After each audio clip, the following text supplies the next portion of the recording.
All right, Joshua 6, let's call this one lifeline. And that does not literally come from the text, but I think it does sum up in a lot of ways what we'll see toward the end of the chapter. So it's going to take me a while to explain why lifeline. But this is a chapter where Israel is going to conquer Jericho. And it's going to start out once again appealing to that kind of way that Numbers unfolded with it being a part of the law where God didn't just give them the law, but he gave them the law in a way that helped make it clear what their roles were in the nation of Israel. And so in a lot of ways, the book of Joshua seems to be unfolding that way. And as much as any, this chapter where we're going to see the different roles that everybody from the people, common person on the street, to the priest and the soldier are going to play in the conquest of the kingdom when God is going to say, Joshua, tell the people that this is what I want them to do.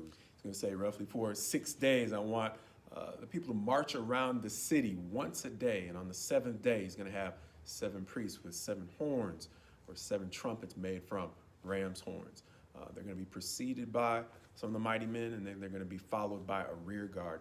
That day, they're going to march around the city 7 times. And at the blast or the long blast of the trumpet, the people are going to shout. And so everybody's going to have a role in the thing that's going to precede the walls falling down flat. And it's not the kind of military strategy, once again, going back to what we said in the previous chapter, that you would expect for people whose military might was gaining conquest, but it's the kind of thing that you're going to see in different stories like the story of Gideon, where God is making it clear that he is delivering Israel, but he is doing it under his own power for a purpose, not just so that they can arbitrarily live in fear of God and glorify him for vain purposes, but so that they do not begin to fall into the trap that is so easy for us to fall into when we are successful and it comes too easy, for us to begin to put too much emphasis on our ability as opposed to our character, which is one of the things that God is emphasizing over and over again to his people Israel, and it's a corollary to what Christ emphasizes for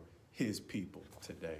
Character and integrity, and ultimately the ways that they are components of love, have everything to do with what Christ is trying to do in reconciling us to a peaceful relationship with God, as we often say.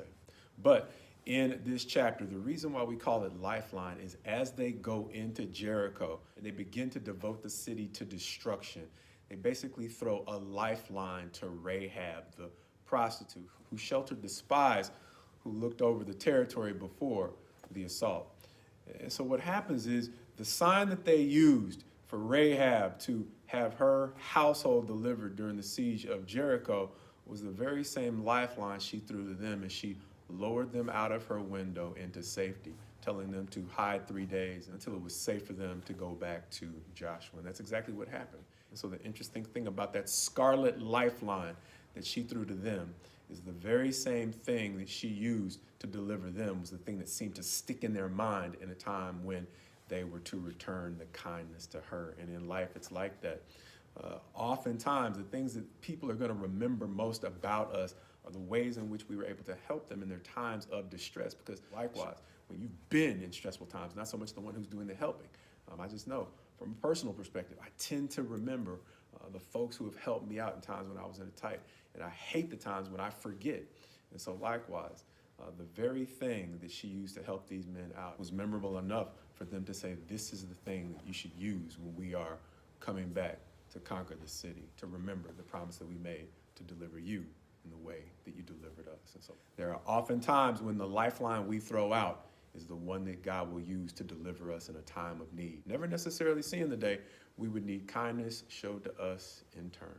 But once again, it's why we often say his best to you as you go forward in him. This time, appreciating the times when God can use the very same lifeline you throw to others to help deliver you.